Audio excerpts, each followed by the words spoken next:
ইতিমধ্যে মুখ্যমন্ত্রী ঘোষণা করেছেন যে বিকেল 4টের পর ব্লকে ব্লকে বিভিন্ন জায়গায় তৃণমূল কংগ্রেস প্রতিবাদে নামবে। সেই ছবি দেখা যাচ্ছে, দু জায়গার ছবি, মানিকতলা এবং বউবাজারে বিক্ষোভ প্রদর্শন করা হচ্ছে। দুই প্রতিনিধি রয়েছেন, কৃষ্ণেন্দু অধিকারী এবং সৌমিত্র রায়। শুরুতে চলে যাব কৃষ্ণেন্দুর কাছে।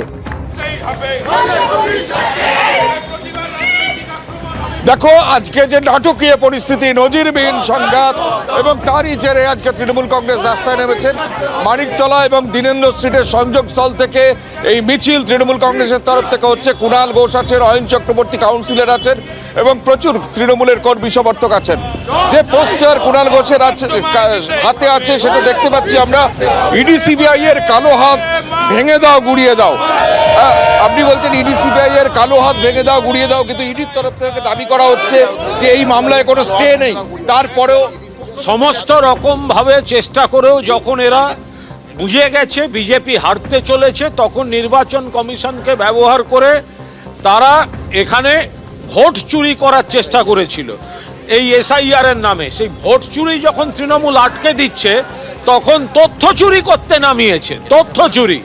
ফলে আমরা সেই জায়গায় ভোটের মুখে আমাদের সহায়ক, প্রচারের সহায়ক সংস্থা, তাদের কাছে আমাদের প্রচারের নানা ইনপুট, প্রচারের নানা পরিকল্পনা, প্রচারের নানা ইডি রেডের প্রতিবাদে রাজ্য জুড়ে মুখ্যমন্ত্রীর নির্দেশে পথে নেমেছে তৃণমূল কংগ্রেস। আমি এই মুহূর্তে সল্টলেকের ছবিটা জানবো, ঐশী মুখোপাধ্যায় আমাদের প্রতিনিধি রয়েছেন সরাসরি।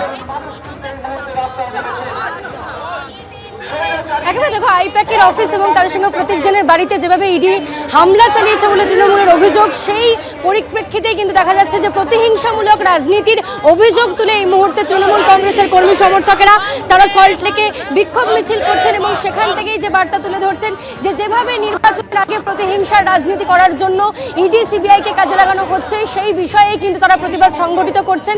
এবং তারই সঙ্গে আইপ্যাকের অফিসে আজকে যেভাবে ইডি রেড ছিল এবং সেখানে মুখ্যমন্ত্রী খোদ পৌঁছে গিয়েছিলেন, সেখান থেকেই সুর বেঁধে দিয়েছিলেন আন্দোলনের একেবারে। এবং এই ছবি রাজ্য জুড়ে বিভিন্ন জায়গায় দেখা যাচ্ছে। ইডির বিরুদ্ধে যখন অভিযোগ করছেন মমতা বন্দ্যোপাধ্যায়, পাল্টা বিবৃতি ইডির তরফে জারি করা হয়েছে, যেখানে বলা হয়েছে শান্তিপূর্ণ এবং পেশাদারি কায়দায় তল্লাশি চালানো হচ্ছিল। এই তল্লাশি চলাকালীন হঠাৎই প্রচুর পুলিশ নিয়ে হাজির হন মুখ্যমন্ত্রী। প্রচুর গুরুত্বপূর্ণ নথি এবং ইলেকট্রনিক ডিভাইস কেড়ে নিয়ে যান তিনি। আইপ্যাকের কর্ণধারের বাড়ি থেকে সল্টলেকে আইপ্যাকের অফিসে ঢোকেন মমতা বন্দ্যোপাধ্যায়। মুখ্যমন্ত্রী, তার সহযোগী ও পুলিশ অফিসাররা আইপ্যাকের অফিসে ঢোকেন, জোর করে গুরুত্বপূর্ণ নথি এবং ইলেকট্রনিক ডিভাইস কেড়ে নেন। তথ্য প্রমাণের ভিত্তিতেই অভিযান চলছিল, কোনো রাজনৈতিক দলকে টার্গেট করে নয়। কোনো পার্টি অফিসে তল্লাশি চালানো হয়নি। পশ্চিমবঙ্গের 6টি এবং দিল্লির 4 জায়গায় তল্লাশি চলেছে বলে বিবৃতিতে দাবি করেছে এনফোর্সমেন্ট ডিরেক্টরেট। এই কয়লা পাচার মামলা এবং হাওয়ালা যোগের তদন্তেই তল্লাশি অভিযান চলছিল। 10 কোটি টাকা লেনদেনের সূত্রে আইপ্যাক কর্ণধারের বাড়ি এবং অফিসে তল্লাশি চালানো হয়েছে। হাওয়ালা চক্রের সঙ্গে আইপ্যাক জড়িত বলে বিবৃতি জারি করেছে ইডি।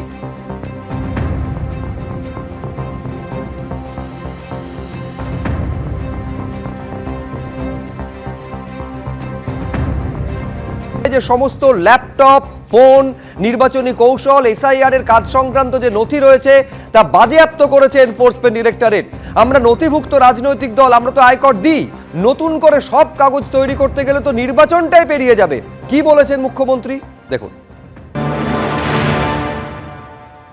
অপারেশনটা স্টার্ট করেছে ভোর 6টা থেকে, যখন অফিসে কেউ ছিলই না প্রায়, এবং তারা এসে আমাদের পার্টির সব ডেটা, সমস্ত ল্যাপটপ, সমস্ত আইফোন বা ফোনে যে সমস্ত স্ট্র্যাটেজি আছে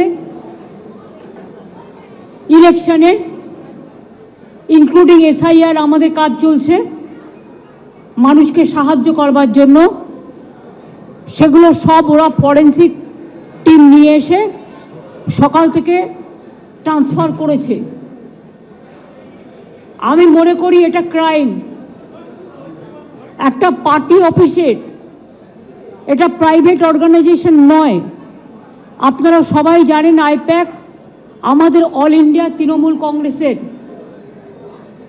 এটা আমাদের অথরাইজড টিম, এবং সেই অথরাইজড টিমের কাছ থেকে সব কাগজ ছিনিয়ে নেওয়া, সব লুট করা, এবং কাগজ টেবিলগুলো পুরো ফাঁকা পড়ে রয়েছে। তার মানে সব কাগজপত্র এবার বলুন আবার নতুন করে তৈরি করতে গেলে ইলেকশন তো পেরিয়ে যাবে। এটা কি ওদের ঠিক হয়েছে? আমরা ইনকাম ট্যাক্স দিই, আমাদের ইলেক্টেড মেম্বার্স আছে, আমাদের অডিট হয়। যদি কোনো প্রয়োজন থাকতো ইডির, তারা ইনকাম ট্যাক্স থেকে কাগজ নিতেই পারতো। এবিপি আনন্দ, এগিয়ে থাকে, এগিয়ে রাখে।